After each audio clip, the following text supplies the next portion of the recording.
In this video, I'm going to go over everything you have to know for planning your Kilimanjaro trip. That includes when to go, which route to choose, how to pick a company, what to bring, and how to best enjoy your Kilimanjaro climb. One of the first things you have to decide is when to go. The best times to go are during the dry seasons, which occur from January to mid-March, and from June to October. If you want snow on the summit and less crowds, then go during January to mid-March. A benefit of going during late February is that you could do a fun run at the base of Kilimanjaro in Moshi, either before or after your climb, which is the Kilimanjaro Marathon. You could also do the half or 5Ks. It's a great way to meet runners from all over the world, locals, and also just get a great sense of the community. I would highly recommend it. I had such a fun time. The next step is figuring out which route you want to go on. There are 7 routes, and deciding on which one you want to choose depends on a variety of factors such as cost, duration, difficulty, scenery, and amount of traffic on the trail. We chose to go on the Mochime route, which is known for its stunning views of the mountain and beautiful scenery, and is also more budget friendly because it's more accessible, being close to Moshi. This route is a little bit more difficult because you hike high and camp low, but it's really great for acclimation and has a really high success rate. The only trade-off is that it is a little bit more popular. Well, it's one of the most popular routes on the mountain, and so you might have to deal with lots of people. Another budget-friendly option is doing the Morangi route. It's close to Moshi and starts on the southern side of the mountain. Some benefits of this trail is that it's very beautiful and that there are huts to sleep in instead of camping. So if you like that, that's a plus. It also can be done in less time, 5 to 6 days in comparison to 6 to 7 days. The only trade-off is that it's harder to acclimate, so a lot of people have trouble with altitude sickness. 2 other routes that are known for their beauty and also good acclimation are the Lamosha route and the Shira routes. These 2 routes run parallel to one another and are really beautiful. They have amazing scenery, are a little bit more difficult, but really great for acclimation. Both these routes start on the western side of the mountain, and so they are more expensive because they're harder to get to.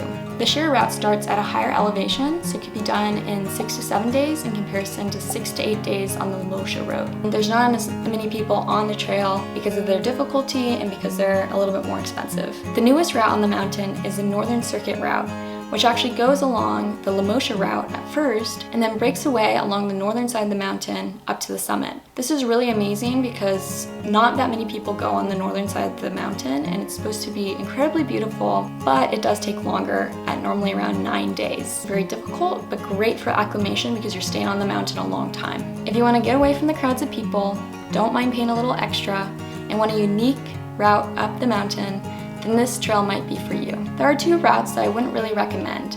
Unless you're trying to beat the world record for the fastest up Kilimanjaro, then I wouldn't recommend the Umbwe route. This route is the steepest, most direct route up the mountain, and so it's really bad for acclimation, and a lot of people get altitude sickness, so there's a very low success rate on this trail. The Ronge route is another one I wouldn't really recommend because it's more expensive and doesn't really have great scenic views. It's more expensive because it starts in the north near the Kenyan border, and so it's harder to get to. The next step is figuring out which company you want to go with. There are hundreds of tour operators in Moshi, and it can be a little overwhelming to pick one of them. What I normally do when looking at companies is I go on TripAdvisor and look at the top 50 to 100 and choose around 10 to 30 of them to contact.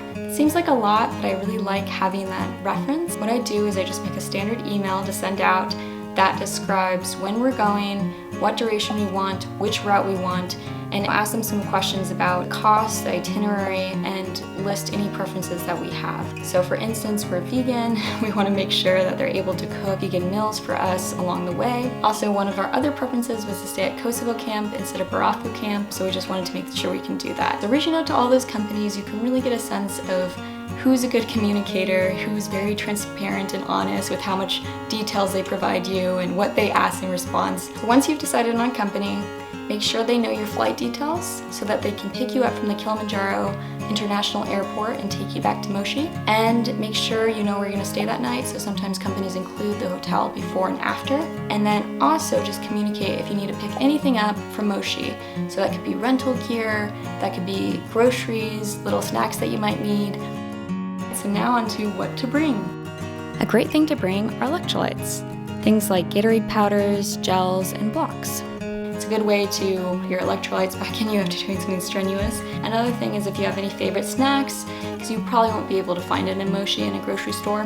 Things like Cliff Bars or certain cookies from home. Another important thing, bring all your medications that you need, especially life-saving medications. So if you have asthma and you have an inhaler, bring that. And bring any painkillers that you might need, because it might be hard to find them in Moshi. One thing that we took that we weren't sure about taking, we actually found in Moshi, was Diamox, which is actually to prevent altitude sickness. It might help. Talk to your doctor. I can't recommend it, obviously, I don't know you, but it might be something you want to take.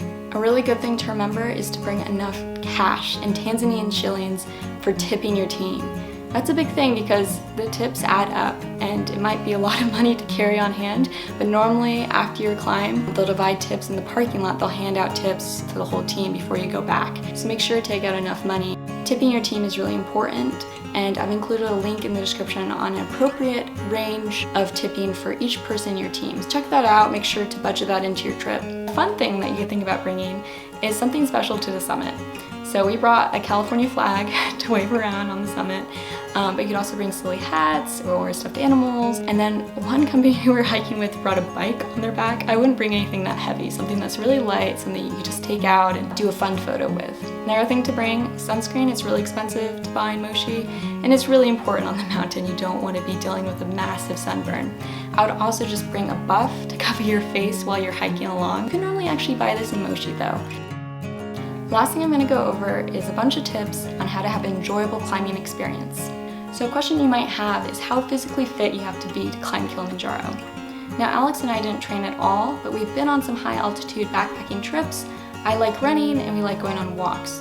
So we are used to breathing heavily and doing physical activity. So I would suggest if you have some high altitude areas near home, go on some hikes or backpacking trips up there, and also just do some good cardio exercises to really get used to regulating your breathing when you're doing physical activities. And another thing I would recommend is just doing some cardio activities. That could be any sports, running, biking, or swimming, basketball, whatever it is that you do. I would say the more physically prepared you are, it'll probably be a better experience because, again, it is a physical exertion. So people from all levels of fitness can do it, but the more physically fit you are, probably the better experience you're gonna have. Another aspect of the mountain that really made our experience enjoyable was that we felt like we traveled all over the world just by talking to hikers on the mountain.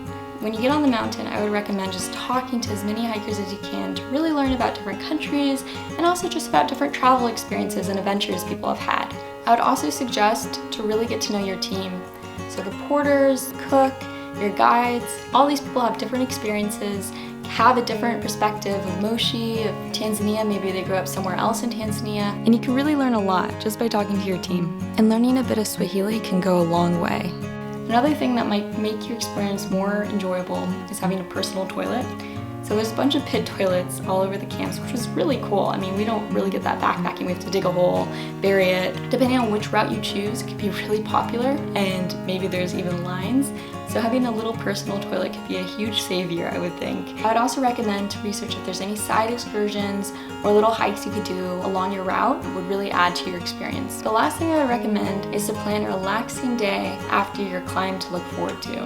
In Moshi, there's a lot of fun activities that you can do, such as going to hot springs nearby. There's also some waterfalls. And also within Moshi, there's a YMCA with a pool in it where locals come to swim and hang out, and also where you can meet a lot of different international tourists and travelers that are planning to hike Kilimanjaro. Another thing that's fun to do in Moshi is just hang out in a cafe. It's a great way to meet travelers and also people about to start their journey. You can trade ideas, you can swap tips and tricks on climbing. So if you do have extra time in Tanzania, I would recommend to go to Zanzibar, go on safari, explore around Lake Victoria, or even go to some lesser known places in southern Tanzania.